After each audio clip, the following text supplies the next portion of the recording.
The Suez Canal is a famous waterway. It links two important seas, the Mediterranean Sea and the Red Sea.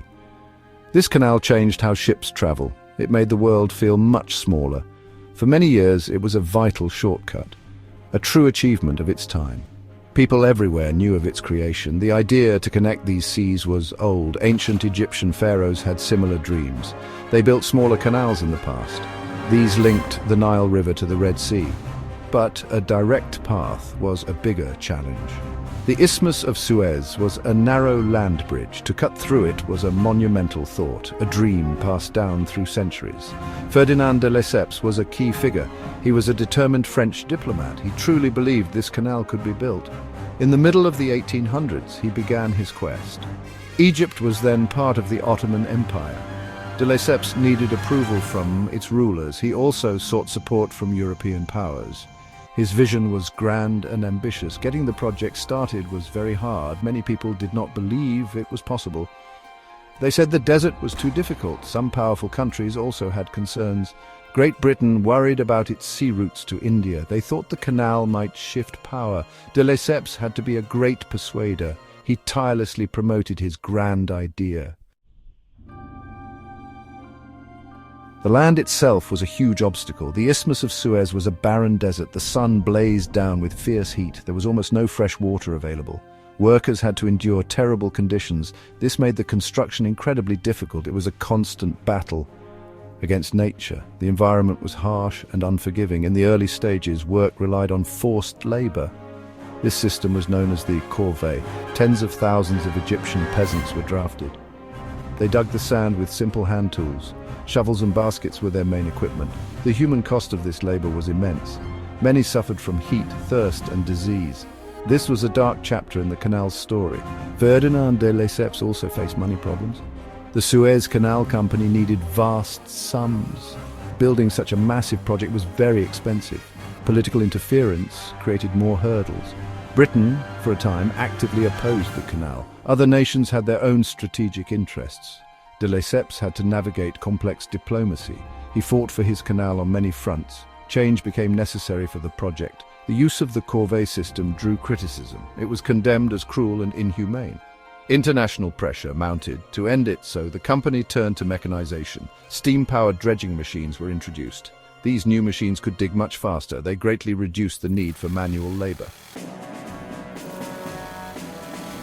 The new machines were engineering marvels. Specialized dredgers were designed for the canal. They could scoop out enormous amounts of sand and mud from the path of the waterway. These machines worked tirelessly, day and night.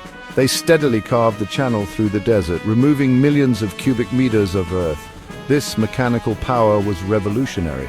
New settlements had to be built. Towns like Port Said sprang up. Ismailia became another important center. These towns provided housing for workers and the necessary supplies for the project. Fresh water was a constant concern. A smaller canal was built to bring fresh water. This was vital for the workers' survival. The terrain presented specific, difficult challenges. The Bitter Lakes were large, dry depressions. They lay directly in the path of the canal. These basins had to be filled with seawater. This was a massive undertaking in itself. Lake Timza was another area needing special work. Engineers studied the land very carefully. They found solutions to each unique problem. The sheer scale of the digging was astounding. Over 75 million cubic meters of earth moved. Imagine a mountain range made of sand. That is what was excavated from the land. Transporting tools and materials was complex. Feeding and housing thousands of workers. It was a huge logistical operation, a true test of human ingenuity and endurance. The Suez Canal officially opened in 1869. The inauguration was a magnificent event. Royalty and dignitaries came from all over Europe. Empress Eugenie of France was a guest of honor. A grand procession of ships sailed through. The world watched this historic moment unfold. It signaled the dawn of a new era. An era of faster global connection. Global trade patterns changed dramatically. Ships no longer needed the long African route. The journey between Europe and Asia became shorter. Voyages were reduced by weeks, not just days. Goods could be transported more quickly and at a much lower cost than before. This boosted economies across the world. Markets for tea, spices, and silk expanded. The canal quickly became a vital artery. Its strategic importance was immense. Control of this waterway became a major issue. It led to political disputes and conflicts. Great Britain eventually gained significant influence. For many years, it played a key role. Later, Egypt asserted its full sovereignty. The canal remained a point of global focus. Even today, in the 21st century, it is crucial. The Suez Canal is one of the busiest shipping lanes. Modern cargo ships are much larger now. The canal has been widened and deepened. It continues to adapt to new demands. It stands as a monument to a bold dream and to the incredible effort of its builders. Its story of connection continues.